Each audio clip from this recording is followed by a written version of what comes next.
Headed into Game 1 of the NBA Finals, the Suns were considered the favorites. With Giannis coming off a brutal knee injury, this made sense. Fortunately, Giannis was cleared to play in Game 1 and even played 35 minutes. But despite his presence, the Suns were still able to dominate Game 1. After a competitive first quarter, the Suns took a solid 8-point lead at the half and completely dominated the third quarter, going up by as much as 17. From there, the Suns cruised to a 13-point victory without much pushback from the Bucks.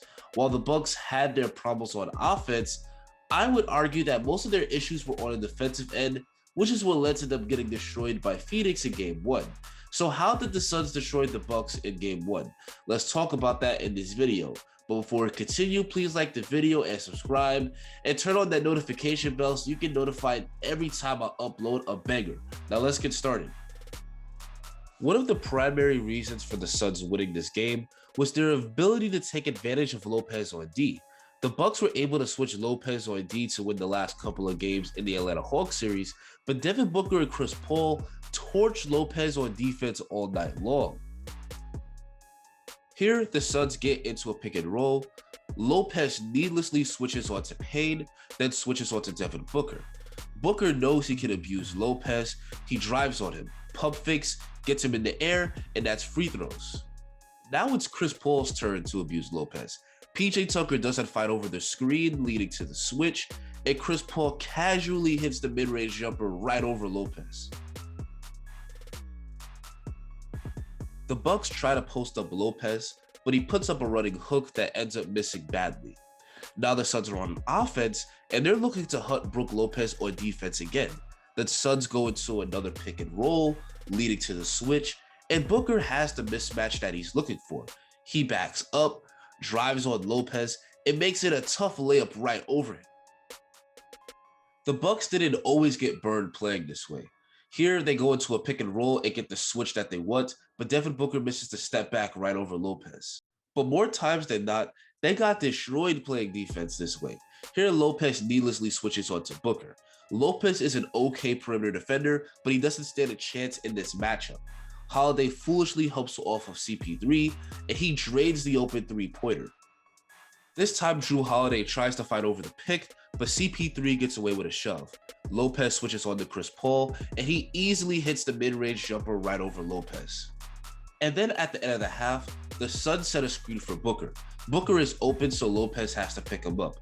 Devin Booker drives on Lopez and gets the hockey assist as Mikal Bridges drains the open three. It was clear in the first half that if the Bucks continued to allow Lopez to get switched onto the Suns starting backcourt, that they were going to get abused on defense.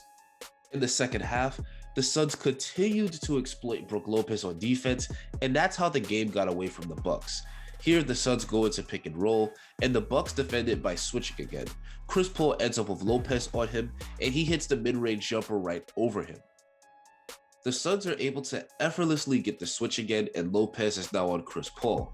CP3 passes it to Mikal Bridges, and after 3 dribbles, he gives it right back to CP3. Now CP3 hits the step-back three-pointer over Lopez, making it a 10-point game. And to add insult to injury, this was ruled a flagrant foul. So the Suns not only got a free throw out of this, but they also managed to get the ball back. This time the Bucks change up their defensive scheme with drop coverage, and CP3 is able to set Ayton up with the lob. Again, it's clear now that the Bucks want to defend pick and rolls by having Lopez drop back, but this allows Chris Paul to casually walk into a mid-range jumper and knock it down. Now it's Devin Booker's turn. They go into a pick and roll, Lopez drops back, and Booker knocks down the mid-range jumper right at the free throw line. It was clear from this game that there's no place for Lopez to hide on D. If they defend with a switch, the Suns exploit the mismatch and get an easy bucket. If the Bucks defend using drop coverage, CP3 either gets a mid-range shot or sets Ayton up for an alley-oop. At this point, the Suns have pretty much played Lopez off the floor. The Bucks put in Portis, but the Suns say, hey, if you won't let us cook Lopez, we'll just cook Portis. Portis is switched on to Devin Booker, Booker drives, and Chris Paul knocks down the corner 3. Again, the Suns decide to hunt Portis on defense. They get the switch with Portis on CP3, and Chris Paul knocks down the pull-up three-pointer. This time they get Portis on Booker. Booker drives. This was a late call, but the Suns get free throws out of this. Much credit has to be given to Monty Williams. It became clear in this game that the offensive strategy for the Suns was to hunt Lopez on defense, and if not Lopez, then Portis. As a result, both CP3 and Booker had amazing games, and the Suns were able to take a big lead that they never relinquished.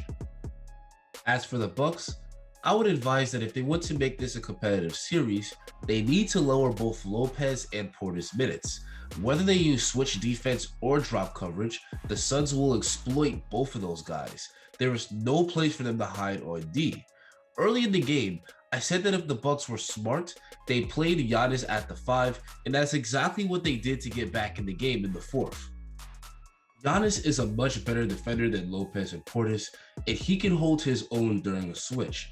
Here, the Suns get Booker on Giannis, but Giannis stays with him, contests the shot, and forces the miss. The Bucks were able to cut the lead to 7 late in the fourth, but it was too little too late. Bud did make the adjustments that he needed to make, but he waited too late in the game to make it. So anyway, guys, there you have it.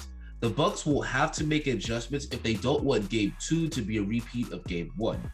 The Suns were able to win largely by exploiting Lopez and Portis on defense. The Bucks need to play Giannis at the 5 more because the Suns will take advantage of bad defenders. But that's going to be it for me, guys. If you enjoyed this breakdown, make sure to like the video and subscribe for more. Thanks for watching, and have a great rest of your day.